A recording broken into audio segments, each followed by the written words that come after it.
Bismillahirrahmanirrahim. Izin menyampaikan materi dengan menggunakan laptop. Bismillahirrahmanirrahim. Assalamualaikum warahmatullahi wabarakatuh. Alhamdulillahirrabbilalamin. Segala puji hanya milik Allah Subhanahu wa Ta'ala yang telah memberikan kita nikmat iman, Islam, dan kesempatan untuk terus belajar memperbaiki diri. Salawat serta salam semoga selalu tercurahkan kepada Nabi Muhammad SAW, suri teladan terbaik sepanjang zaman. Saudaraku yang dirahmati Allah, di zaman sekarang banyak orang yang merasa lelah secara mental, gelisah, cemas tanpa sebab, bahkan merasa jauh dari ketenangan. Padahal ketenangan sejati tidak datang dari harta, status sosial, maupun validasi manusia, tetapi dari hubungan hati dengan Allah Subhanahu wa Ta'ala. Inilah yang diajarkan dalam tasawuf, yaitu membersihkan hati dan beragama dengan cara yang penuh kesadaran dan kedekatan kepada Allah Subhanahu wa Ta'ala. Di sini saya akan menyampaikan dalil pertama, yaitu Allah Subhanahu wa Ta'ala berfirman dalam surah Ar-Ra'd ayat 28. Bismillahirrahmanirrahim. Alladzina amanu wa tatma'innu qulubuhum bidzikrillah. Ala bidzikrillahi tatma'innul qulub. Yang artinya, orang-orang yang beriman dan hati mereka menjadi tenteram dengan mengingat nama Allah. Ingatlah, hanya dengan mengingat Allah hati menjadi tenteram. Ayat ini menegaskan bahwa ketenangan mental bukan berasal dari dunia, tapi dari hati yang selalu berzikir dan sadar akan Allah Subhanahu wa Ta'ala. Selanjutnya, sebelum memasuki materi tasawuf, saya akan menyampaikan bagaimana cara beragama yang baik. Bagaimanakah cara beragama baik? Cara beragama yang baik tersebut, beragama yang baik bukan hanya diukur dari seberapa banyak kita ibadah, namun seberapa dalam hati hadir saat beribadah. Banyak orang beragama secara fisik, namun hati mereka lalai. Dalam Islam ada 3 tingkatan kualitas beragama. Yang pertama, Islam, yakni melaksanakan syariat secara lahiriah, seperti sholat, puasa, zakat, dan aturan hukum lainnya. Yang kedua, iman, yakni meyakini sepenuh hati apa yang diperintahkan oleh Allah dan Rasul-Nya, walaupun tidak terlihat oleh mata. Yang ketiga, ihsan, tingkatan tertinggi, yaitu beribadah kepada Allah dengan kesadaran spiritual secara penuh. Rasulullah SAW menjelaskan konsep ihsan dalam hadis Jibril yang berbunyi bahwa ihsan adalah engkau beribadah kepada Allah Subhanahu wa Ta'ala seakan-akan engkau melihatnya. Jika engkau tidak melihatnya, maka sesungguhnya Dia melihatmu. Hadis riwayat Muslim. Kesimpulannya, beragama yang baik adalah memadukan syariat lahiriah, keyakinan batin, dan kesadaran hati nurani. Inilah inti tasawuf, membuat ibadah dan bukan hanya gerakan, namun hubungan hati dengan Allah Subhanahu wa Ta'ala. Yang selanjutnya, di sini saya akan menyampaikan bagaimana tasawuf berhubungan dengan kesehatan mental kita. Secara bahasa, tasawuf berasal dari kata safa yang berarti bersih dan jernih.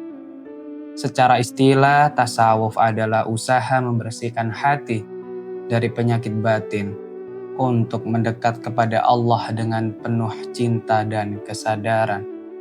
Masalah mental sering muncul karena hati penuh ambisi dunia, rasa takut, iri, dan kecemasan terhadap penilaian manusia. Padahal Allah sudah memperingatkan dalam surah Thaha ayat 124 yang berbunyi, وَمَنْ أَعْرَضَ عَنْ ذِكْرِي فَإِنَّ لَهُ مَعِيشَةً ضَنْكًا, yang artinya, barang siapa yang berpaling dari peringatanku, maka sesungguhnya baginya kehidupan yang sempit. Kata sempit di sini bukan hanya soal rezeki, tetapi juga sempitnya pikiran dan hati. Banyak orang terlihat bahagia di media sosial, namun jiwanya kosong karena kehilangan hubungan spiritual dengan Allah Subhanahu wa Ta'ala. Tasawuf hadir sebagai solusi di sini, bukan untuk melarikan diri dari dunia, namun juga untuk menguatkan jiwa agar tidak diperbudak oleh dunia. Mental menjadi kuat karena hatinya bertumpu pada Allah, bukan kepada validasi manusia. Yang selanjutnya, sini saya akan menyampaikan bagaimana praktik tasawuf ini dalam kehidupan sehari-hari. Tasawuf bukan hanya milik para sufi di padang pasir atau tinggal di gunung.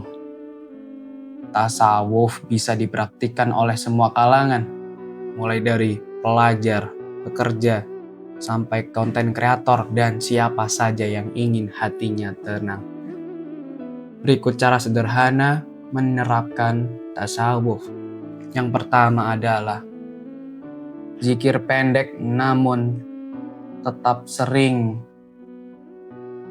Saat cemas, kita seharusnya mengucapkan Hasbiyallah wa ni'mal wakil.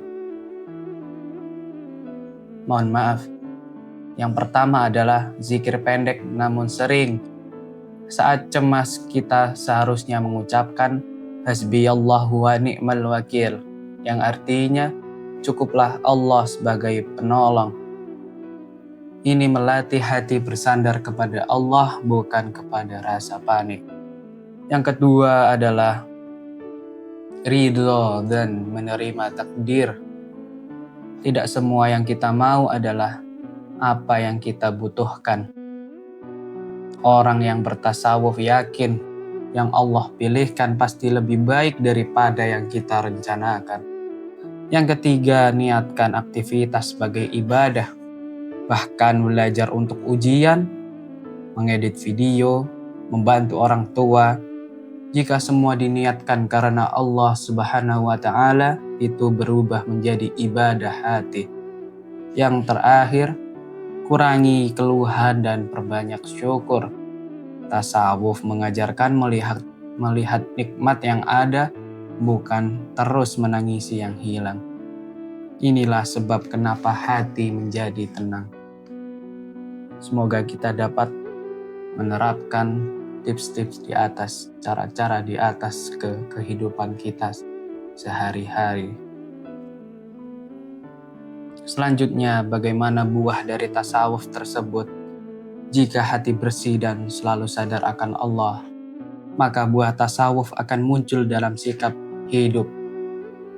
Masalah tetap datang, namun hati tidak mudah runtuh.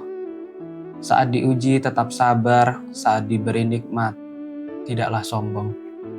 Tidak iri saat orang lain lebih unggul daripada kita, karena yakin rezeki setiap orang sudah diatur oleh Allah Subhanahu wa Ta'ala. Kehidupan sosial tetap dijalani, namun hati tidak bergantung pada validasi manusia. Inilah keseimbangan hidup di dunia, hati tetap bersama Allah Subhanahu wa Ta'ala. Bukan meninggalkan dunia, tetapi memaknai dunia dengan ketenangan spiritual. Masya Allah. Maka saudaraku sekalian, beragama yang baik bukan hanya memenuhi ritual. Mohon maaf. Maka saudaraku sekalian, beragama yang baik bukan hanya memenuhi ritual, namun juga membangun hubungan yang hidup antara hati dan Allah Subhanahu wa Ta'ala. Inilah yang membuat mental kita kuat, jiwa kita tenang, dan hidup kita bermakna. Mari sama-sama kita berdoa agar Allah melembutkan hati kita, menjauhkan dari penyakit hati, dan memberikan kita kekuatan untuk selalu dekat dengannya. Allahumma ya muqalli, Allahumma ya muqallibal qulub, tsabbit qulubana ala dinik. Ya Allah yang membolak-balikkan hati, teguhkan hati kami di atas agamamu. Jadikan kami hamba yang ikhlas, sabar, dan selalu ingat kepadamu. Akhir kata, semoga kultum ini bermanfaat. Wassalamualaikum warahmatullahi wabarakatuh.